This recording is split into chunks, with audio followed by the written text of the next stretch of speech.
I mean, just think about what we're going to do. We're going to sign the bill to release these Epstein Grand Jury materials down in Palm Beach. You know, you have this notorious offender all catering to all these rich people, and yet nobody has been ever held accountable for any of this. How does that happen? How did the case go from taken out of state court and taken to federal, where he got a slap on the wrist? What has happened since then? I just think it's like, come on. In the federal government, Biden should release the Epstein files associated with the federal government, which is probably much more extensive. But for the legislature to do something which they have the right to do, to say the grand jury, which is normally secret, all those materials that the state of Florida, or I guess it would be that judicial circuit down there in Palm Beach has, that we want transparency on this. And so we're going to sign that legislation. That's going to be able to do some stuff for the, I think, for the betterment of the public. But man, how could you have had this going on for so long? And here we are now, 15, 20 years later, and literally nobody else has been held accountable. You just have him and you have the lady, and that's it. Man, I think people look at that and they're like, give me a break. And clearly, when you have wealth and power involved, they have a way to potentially get out. So I think it's going to be good for everybody that that's out there. And we're going to make sure that we sign the bill and the public is able to see, because I do think it's really, really important.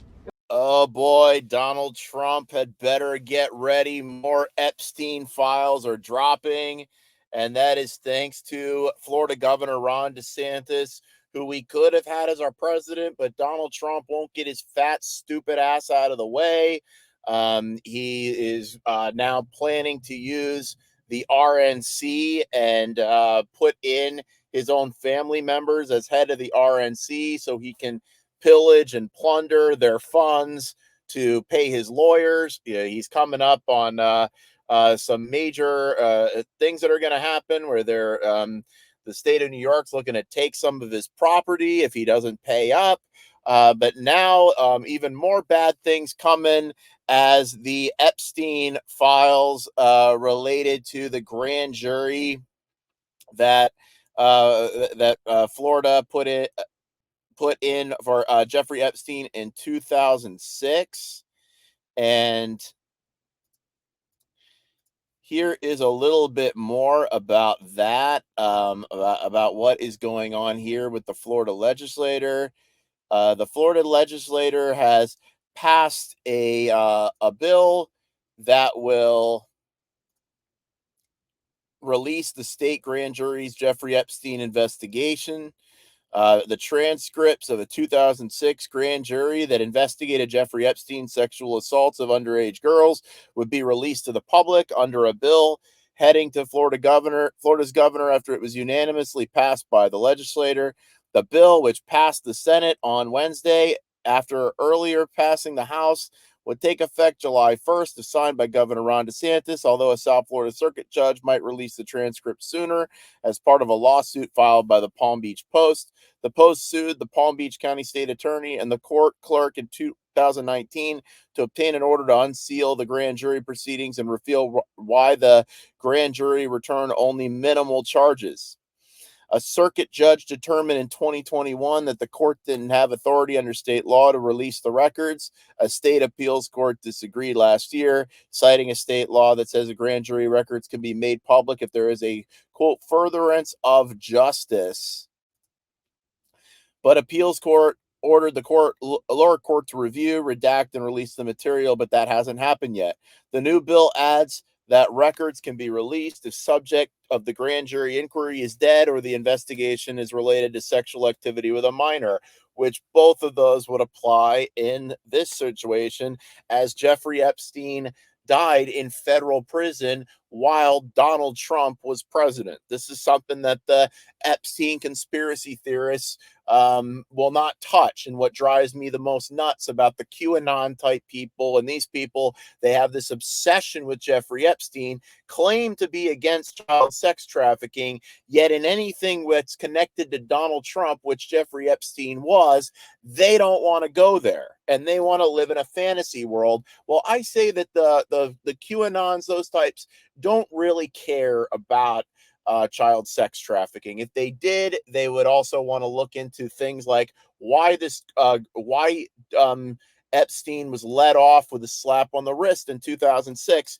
And I will tell you in a minute how this connects to Donald Trump. Palm Beach County Clerk Joseph Abruzzo is technically a defendant in the Post lawsuit, as his office holds the records, but he hasn't fought the appeals court ruling and has previously indicated a desire to release the records to the interest of full transparency. Barry Krishner, who was at the state attorney for Palm Beach County during Epstein's grand jury inquiry, retired in 2009. Epstein was 66 when he killed himself in the New York federal jail cell on August 2019. Donald Trump was president at the time. So conspiracy theorists, a federal prison, who was president at the time? It was your guy, Donald Trump, okay, as he waited trial on sex trafficking charges. Federal prosecutors that accused him of paying underage girls hundreds of dollars for massages at his home in Florida and New York, where he molested them. Florida's treatment of Epstein came under scrutiny in 2018 following a series of Miami Herald articles. They detailed the disagreements that surfaced beginning in 2005 among law enforcement officials after teenage girls and young women told Palm Beach investigators that Epstein had sexually assaulted them. They had agreed to give him massages while semi-nude or fully nude in exchange for money, but they said he would then molest them without their consent. Palm Beach police, meanwhile, took their evidence to federal prosecutors who threatened to bring charges until an agreement was reached in June 2008. Epstein pleaded guilty to state charges of procuring a person under 18 for prostitution and felony solicitation of prostitution. He was sentenced to 18 months in a Palm Beach County jail system, followed by 12 months of house arrest. He was required to register as a sex offender. While in Palm Beach Sheriff's custody, Epstein was allowed to stay in an isolated cell at the county's minimum security stockade, where he roamed freely and watched televisions. State investigators said in a 2021 report that isolating him was a prudent decision, saying it was made to protect Epstein from other inmates and prevent him from using his wealth to become king of the dorms. I'm sure that's what it was for. Epstein was also soon allowed into the county's work release program. During that time, he was raping girls, molesting girls, underage girls, but he's allowed in work release. During that time, he was taken to his office where he claimed to be running his financial consulting business and his foundation. By the time of his release, he was spending 6 days a week and 18 hours a day at his office. He was required to wear an ankle monitor and hire 2 deputies to oversee his whereabouts from the lobby, but they were not in his office with him. Oh, wow. You can see, an exact case of a billionaire being able to get away with whatever the hell he wants. A woman who was then 17 and another woman who was an adult that said they were trafficked to Epstein's office during that time to have paid sex with him. Epstein, Matt Gaetz knows about the 17-year-old stuff. Epstein's former girlfriend, socialite Ghislaine Maxwell, is serving a 20-year prison sentence after being convicted in 2021 of luring girls to his home to be molested. Okay, and now this is where it ties to Donald Trump. Not only was Donald Trump a friend of Jeffrey Epstein, but he also, and this is something that really is bothersome in this case, was appointed the prosecutor Alexander Acosta to be his labor secretary. Now, this is the guy who gave Jeffrey Epstein the sweetheart deal down here in Palm Beach. Watch. He said, well, we have the press right. Alex called me this morning and he wanted to see me. And I actually said, well, we have the press right out here. So perhaps you just want to say it to the press. But I just want to let you know, this was him, not me, because I'm with him. He's a tremendous talent. He's a Hispanic man. He went to Harvard, a great student. And in so many ways, I just hate what he's saying now because we're going to miss him. But please, Alex. And as I look forward, I do not think it is right and fair for this administration's Labor Department to have Epstein as the focus rather than the incredible economy that we have today. And so I called the president this morning. I told him that I thought the right thing was to step aside. Cabinet positions are temporary trusts. It would be selfish for me to stay in this position and continue talking about a case that's 12 years old rather than about the amazing economy we have right now. All right. So I don't really think I buy any of that. I think that the political pressure became strong on Trump. So he decided to tell Acosta it was time for him to step down after Jeffrey Epstein was arrested in New York. But we'll read what the story says. President Trump's embattled labor secretary, Alexander Acosta, announced his resignation on Friday amid continuing questions about his handling of a sex crimes case involving the financier Jeffrey Epstein when Mr. Acosta was federal prosecutor in Florida. So this is the guy who let Epstein off with a sweetheart deal, and Trump made him give him a cushy job as labor secretary.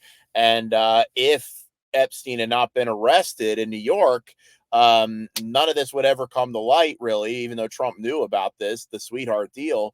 But this wouldn't have been a problem if Epstein wasn't arrested again, and Acosta would probably be sitting on the bench as a federal judge right now. Mr. Trump, who announced the resignation, said Mr. Acosta had called him on Friday morning to tell the president he planned to step down. Mr. Acosta's decision came only 2 days after he held a news conference to defend his handling of the 2008 sex crimes prosecution of Mr. Epstein, while trying to quell a chorus of Democratic calls for his resignation and convincing Mr. Trump he was strong enough to survive. Quote, he felt the constant drumbeat of press about the prosecution, which took place under his watch more than 12 years ago, was bad for the administration, which he so strongly believes in. Yeah, and graciously tendered his resignation, Trump wrote on Twitter after appearing with Mr. Acosta on the South Lawn of the White House before leaving for Milwaukee and Cleveland. This was him, not me, the president said of Mr. Acosta's decision to resign. That's a lie. Trump lies as easy as he breathes, if you haven't noticed that. Adding that Mr. Acosta, which his breathing is probably getting more and more labored as he's getting older and more decrepit. Adding that Mr. Acosta has been a great, great secretary, a tremendous talent, noting that he went to Harvard, a great student. But he was he's Hispanic too, which I'm not sure what that has to do with anything, but Trump added that in. Mr. Acosta acknowledged that the storyline around him was a distraction to Mr. Trump. The focus needs to be on this economy and job creation and the decreased fatalities in the workplace and in mining, he said. Okay. This must have been around the time of that mining accident. I think that happened in Pennsylvania. And going forward, that's where this administration needs to focus, on mining, not this matter. Not Jeffrey Epstein. Yeah, Trump told him he had to get out. There's no doubt about that. Mr. Trump named Mr. Acosta's deputy, Patrick Pizzilla, to serve as acting secretary of labor when Mr. Acosta's resignation becomes effective July 19th. That will bring to 4 the number of cabinet agencies led by acting secretaries. The president initially told people he thought Mr. Acosta did well, explaining why he agreed to a plea deal in which Mr. Epstein served 13 months in jail after being accused of sexually abusing dozens of young women and girls. So this is the guy that enabled Epstein to get out of jail after a year and then abuse and molest underage girls for another 10 years. And he gets rewarded by Trump with a position in his cabinet that's going to be a stepping stone to him being a federal judge. And the only reason why this got shut down was because Epstein got charged in New York. Trump knew this. Trump knew all this was going on. He just didn't think Epstein was going to get caught. He thought Epstein was untouchable. It's like he thinks he's untouchable. But after watching a day of coverage critical of Mr. Acosta, yeah, Trump loves to watch TV, and hearing from allies who warned that his labor secretary was always going to be a distraction, Mr. Trump began questioning whether he should keep Mr. Acosta, according to people familiar with the president's thinking. Well, given Trump's associations with Epstein himself, maybe Trump should resign.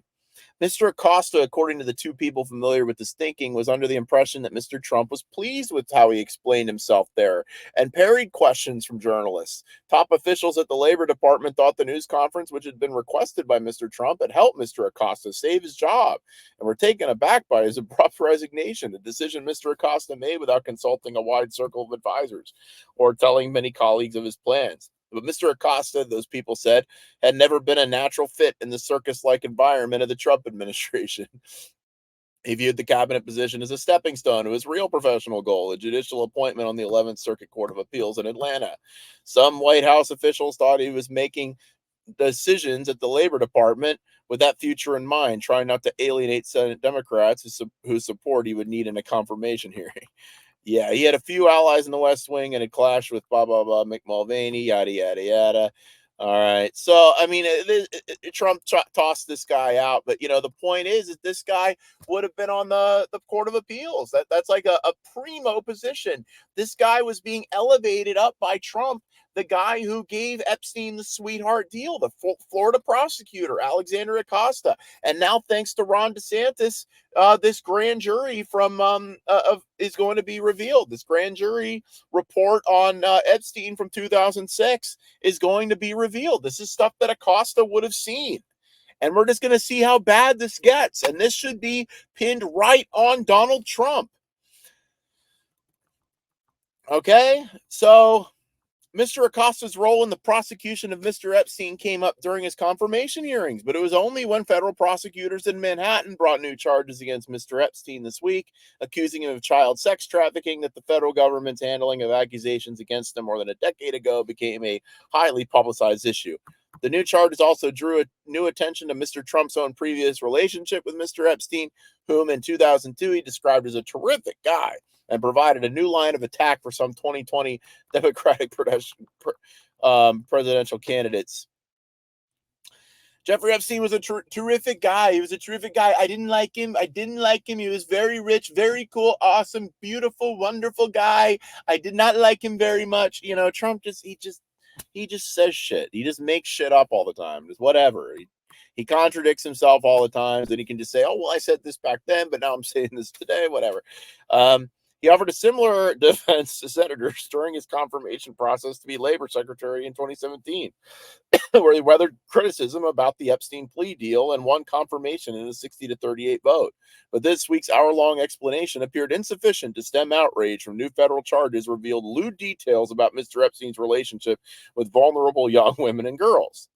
And in come the QAnon nut jobs that somehow paint Trump as a hero in all this. He's not. He lifted up the guy who enabled Epstein to do all this stuff, okay? This is what drives me nuts with Trump supporters that claim they're against sex trafficking and that, we're fighting to save the children from the Obama and Oprah who want to suck out their adrenochrome. I'm like, guys, your guy is the one that is enabled this kind of stuff. All right. Oh, well, he kicked Epstein out of Mar-a-Lago. Oh, good for him. Yeah. I mean, how long did he know this was going on? And then he lifts up the prosecutor that gave him a. Prosecutors accused Mr. Epstein and his employees of running a sex trafficking scheme to bring in dozens of girls, some as young as 14, to his homes in New York and Palm Beach from 2002 to 2005. If convicted, he could face up to 45 years in prison. We know what happened after that. He died in federal prison while Trump was president.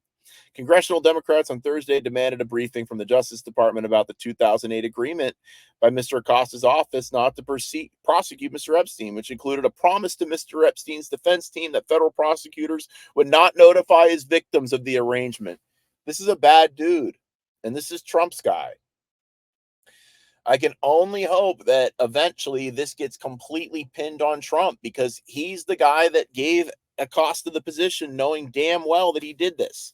The secrecy, if Trump really, truly felt horrible about Epstein, he would not have let Acosta anywhere near his administration.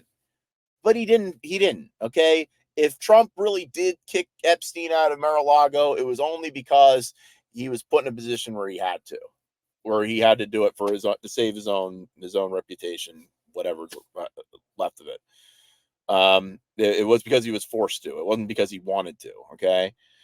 Who Mr. Trump recently described as a fixture in Palm Beach, where the president's Mar-a-Lago club has received such a lenient punishment. Lisa Bloom, a lawyer who represents several of Mr. Epstein's accusers, say Mr. Acosta never belonged in the position in Mr. Trump's administration that he's leaving. President Trump was willing to overlook Acosta's sweetheart deal with Epstein when he appointed Acosta, even though many raised the issue at the time. Ms. Bloom said in an email, Acosta has abused his public trust. should never have been appointed in the first place. She said her clients were struggling with memories of the sexual abuse prompted by the news of the new charges, but hopeful that accountability may really finally be at last possible. Theodore J. Leopold, a lawyer who represented one of the first girls to come forward, said Mr. Acosta was likely forced out because of election year pressure. I personally think the resignation has a lot more to do with the fact that every day in the news, the president's name was coming up in conjunction with Epstein. Mr. Leopold said, this is going to be a campaign issue. This is going to come back to the president at some point in time if Acosta stayed, because every day there was more fuel to the fire. There you go.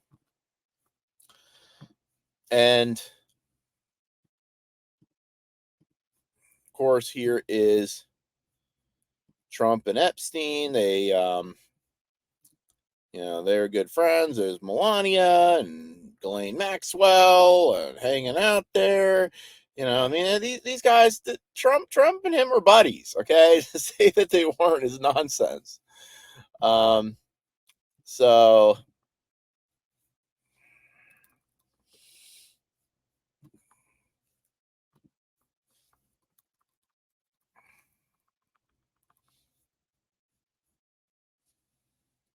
there you go.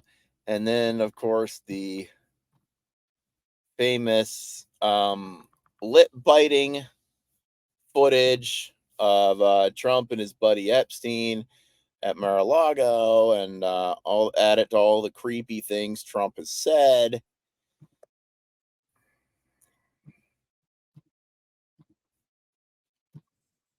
%10 off all bases. Ends Monday. Only at Sleep Number. A 1992 party at Mar-a-Lago. Donald Trump and Jeffrey Epstein shared a joke and a laugh. NFL cheerleaders danced among the crowd. The video from NBC's archives was shot more than a decade before Epstein served 13 months in a Florida jail for procuring a minor for prostitution. Last week, after Epstein pleaded not guilty to new federal sex trafficking charges, the president characterized their relationship. People in Palm Beach knew him. He was a fixture in Palm Beach. I had a falling out with him a long time ago. I don't think I've spoken to him for 15 years. I wasn't a fan. But in a 2002 magazine article, Trump called Epstein a terrific guy, adding, "It is even said he likes beautiful women as much as I do, and many of them are on the younger side." There you go. On Thursday, a federal judge will decide if Epstein gets out on bail.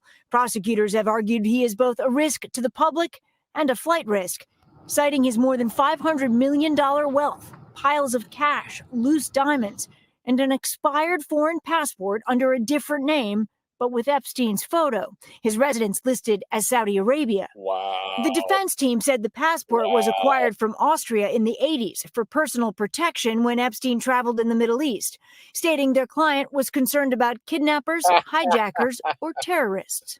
Tonight, decades later, Epstein's fate is in the hands of a federal judge. Stephanie Gosk, NBC News, New York. Tonight.